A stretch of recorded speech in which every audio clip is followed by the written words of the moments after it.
In the farthest reaches of time and space, dormant secrets await to be unveiled. Welcome to Echoes of Eden. Here, the history you know is just the beginning.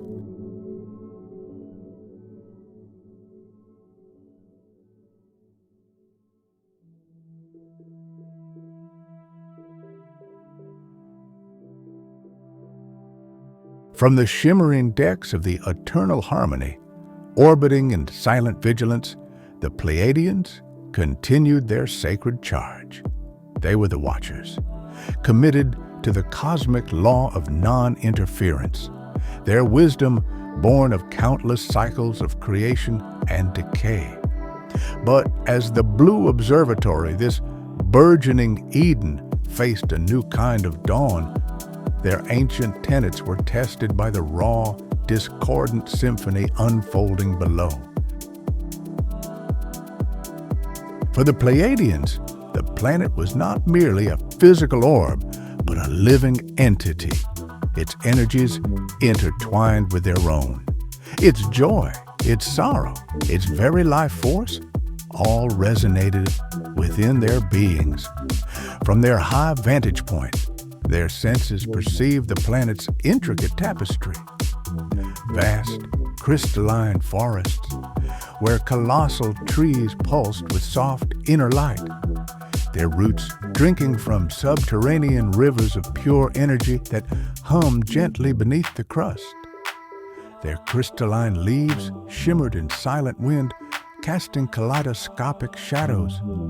Oceans, deep and boundless, shimmered with bioluminescent kelp, home to colossal, gentle leviathans, ancient serpentine beings that sang ethereal, low-frequency songs in the abyssal deep, their calls echoing through the planet's very mantle.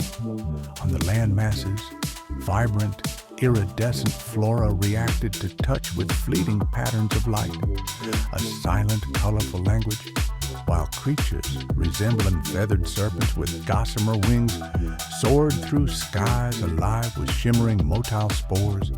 Ground-dwelling beings, armored and multifaceted, grazed on luminous mosses, their movements a slow, deliberate dance. And now the growing disharmony was a tangible ache. Mistress Lyra, Alara, the tremors are becoming more frequent, not just geological, but a resonance of pain. The planet, it cries out. I can feel the very essence of its being recoiling from the relentless extraction. The Annunaki, their drills tear not just into rock, but into the planet's soul, into its very energetic being. Mistress Lyra, Oriel. My direct energetic analysis shows an accelerating decline in localized planetary vitality around the Annunaki sites. The crystalline trees are dimming, their inner light fading. The song of the deep leviathans is fracturing, their ancient calls now punctuated by silence. We are witnessing a death, slow and agonizing. How can we stand by while this magnificent symphony is silenced by such crude, uncaring hands? Every pulse of their machinery is a spike through the heart of this world.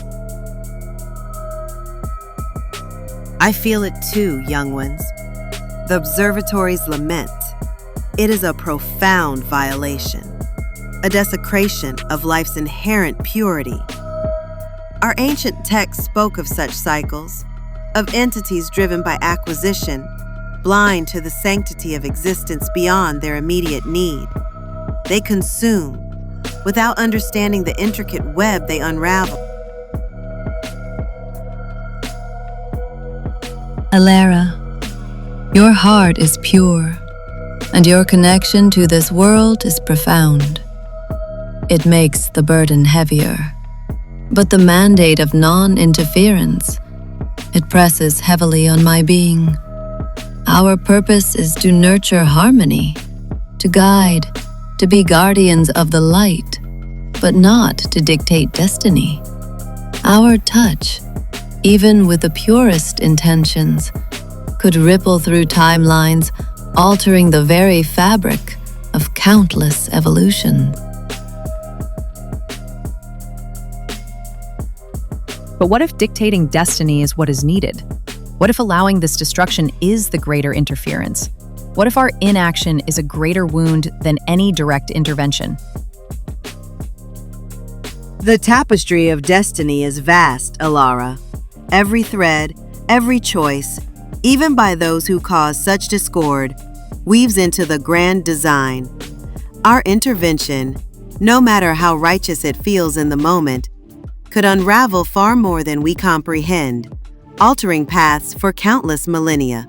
We must understand all threads, for the true harmony lies not in the absence of conflict, but in the eventual rebalancing that follows, a rebalancing that must, often, emerge from chaos itself.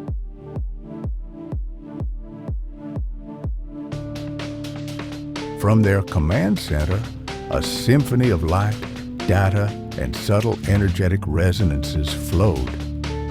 The Pleiadians processed the intentions of the arriving races with a clarity few could comprehend, their senses reaching beyond the purely physical into the very core of their motivations.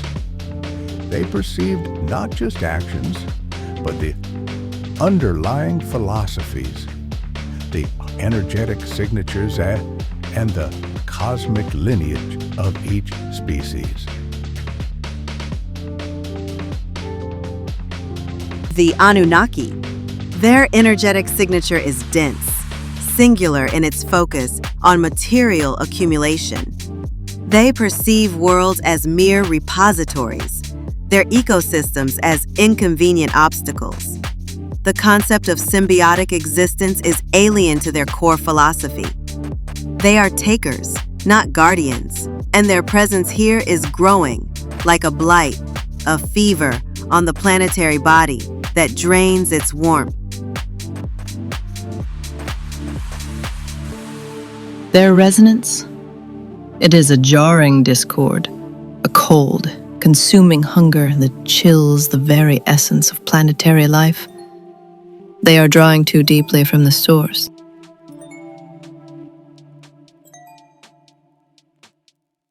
Then, their sensors honed in on the Sirians' how, plunging into the oceanic depths. The Pleiadians understood the Sirians' powerful drive for grand crystalline creations, their innate desire for order and architectural perfection. They were builders, driven by an aesthetic that transformed the natural into the monumental, creating structures that sang with their own unique, resonant frequency.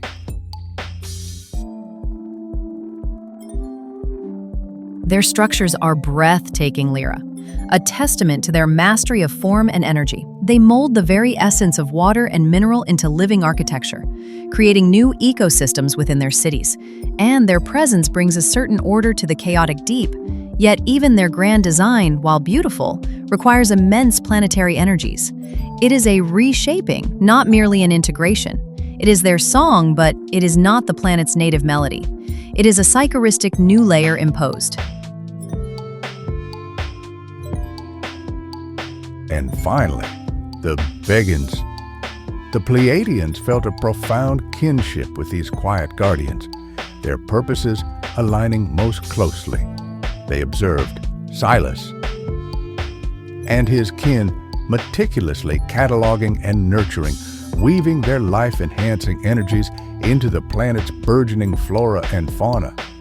They were nurturers, seeking only to elevate and preserve the sanctity of life. Their energetic signature was one of profound empathy and interconnectedness, a balm to the planet's wounds, a true resilience in action. Ta-ta.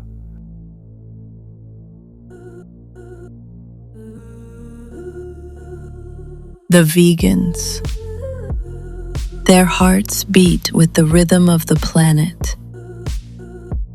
They are truly of the light, seeking only balance and growth. Their despair at the Annunnaki's actions must be profound. Yet their mandate, like ours, is to maintain harmony without overt interference. A shared burden, perhaps, but even their gentle touch is an influence, a new thread in the tapestry, even if woven with purest intention. Perhaps their efforts can mitigate the damage. Perhaps their nurturing can counteract the draining.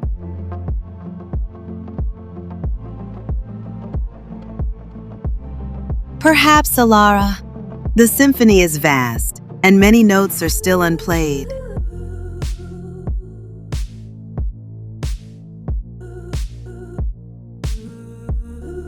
As the Pleiadians processed this complex symphony of intentions, the crude taking of the Anunnaki, the grand shaping of the Sirians, and the gentle nurturing of the vegans, their sensors detected another signature, one far more ancient, more cunning, and chillingly patient.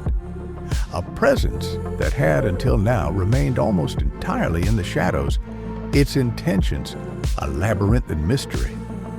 It was a cold, calculating energy, a stark void in the planet's vibrant aura, an absence of light and life.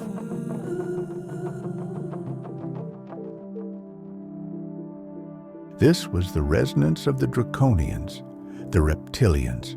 They were not building, not extracting, not preserving. They were observing the observers.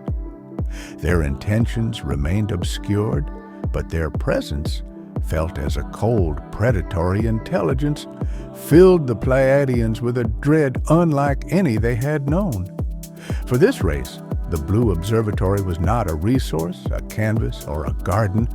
It was a stage, and the play, now with all its principal actors, had just begun. The pieces were on the board, but the final moves were theirs to command.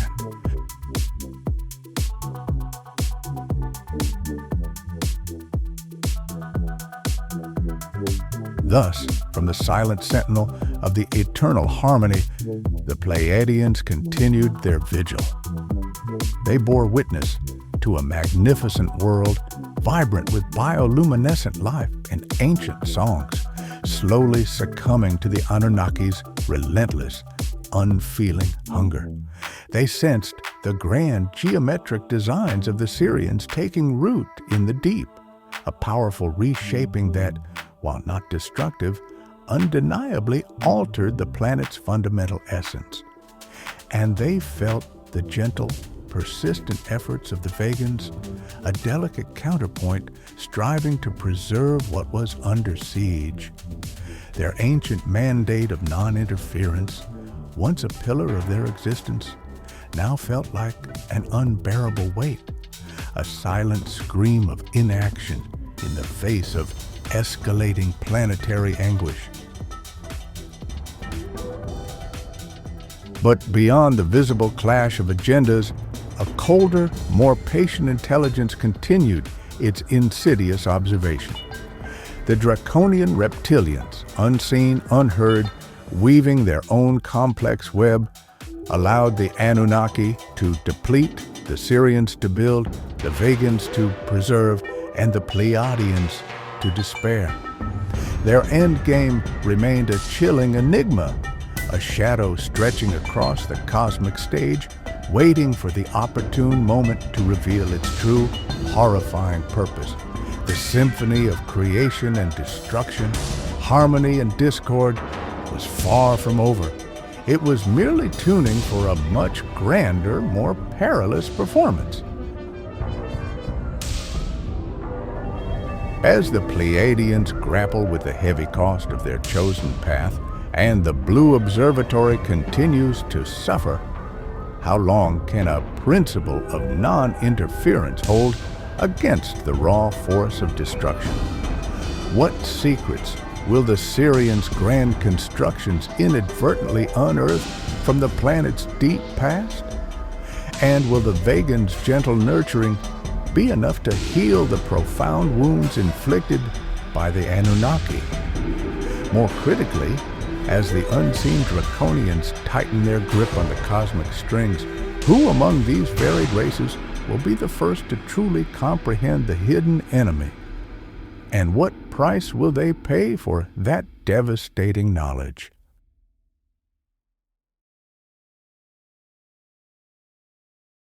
The journey through Echoes of Eden continues. We thank you for joining us on this chronicle of ancient truths and cosmic conspiracy. The stakes are rising, the players are revealed, and the true nature of humanity's origins hangs in the balance. Join us next episode as we delve deeper into the intricate web of this unfolding saga, where every echo tells a story.